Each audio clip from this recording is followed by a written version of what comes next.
আজকেও খুব সকাল সকাল রেডি হয়ে গেছি। আজকে আমাদের অনেক জায়গায় ঘোরার আছে, তো ফ্রেশ হয়ে নিয়েছি। এখন বাজে সকাল 9:30। আমরা সবাই বেরিয়ে যাচ্ছি, দেখা যাক কোথায় কোথায় যাই। চলো তোমাদের সাথে সব কিছুই শেয়ার করো।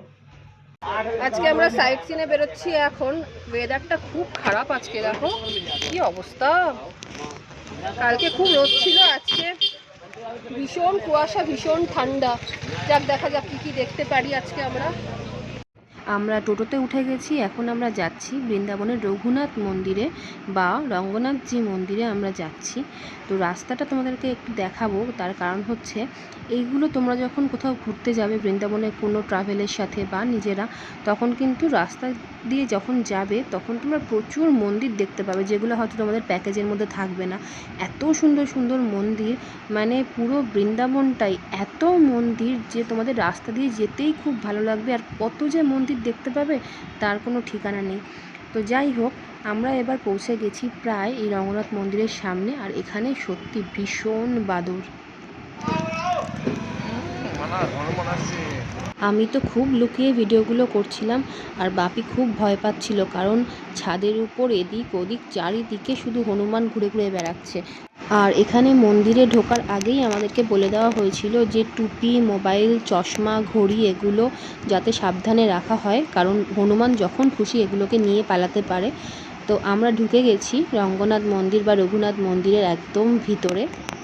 আমি আমার মোবাইল থেকে ভিডিওটা করেছি, মানে আমি দেখাতে চেয়েছি যে একদম তোমরা যদি রঙ্গনাথ মন্দিরে যাও তাহলে একদম কি কি দেখতে পাবে। আমি কোনো রকম কোনো এক্সট্রা এডিট করিনি, তোমরা একেবারে ঠিক কি কি দেখতে পাবে সেগুলোই কিন্তু আমার ভিডিওতে তোমরা পাবে।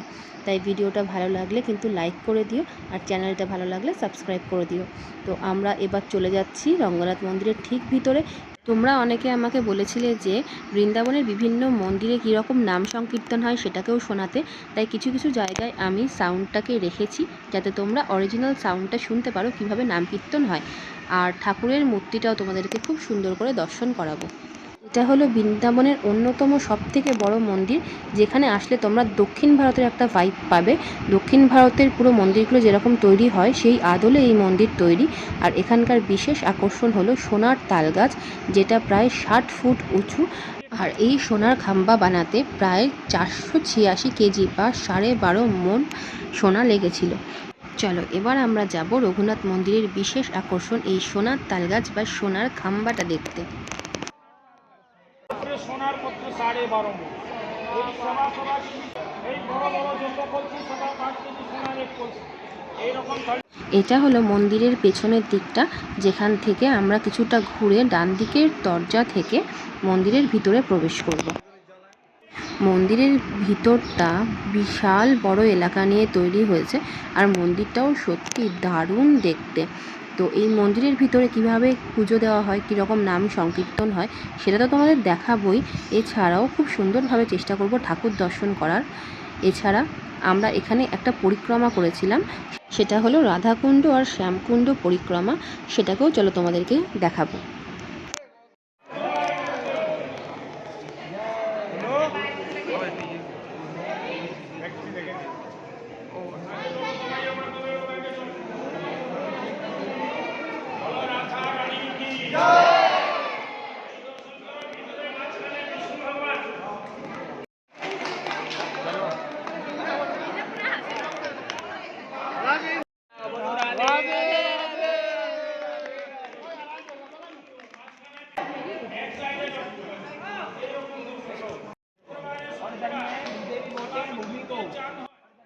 আশা করি তোমাদেরকে সুন্দরভাবে ঠাকুর দর্শন করাতে পারলাম। চলো এবার রাধাকুণ্ড আর শ্যামকুণ্ডের পরিক্রমাটা দেখাই। সামনে দেখবে এখানে।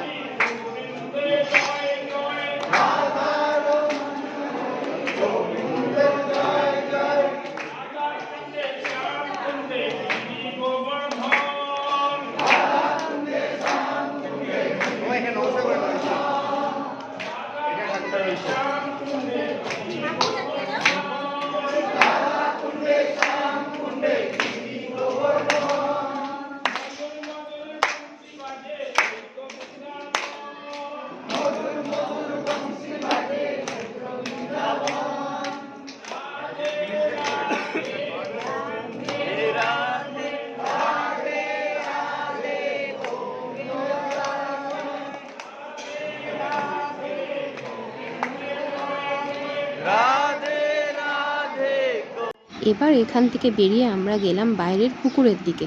এই সুন্দর পুকুরের হিস্ট্রিটা গাইড আমাদেরকে বলছেন, শোনো। কুণ্ডের নাম হলো গজেন্দ্র মোক্ষ কুণ্ড।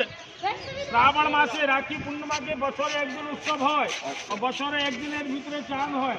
যখন এই দারুণ মন্দিরটা থেকে এবার আমরা যাবো একটা নতুন মন্দিরের সন্ধানে। সাথে থেকেও ভিডিওগুলো ভালো লাগলে কিন্তু সাবস্ক্রাইব করে দিন।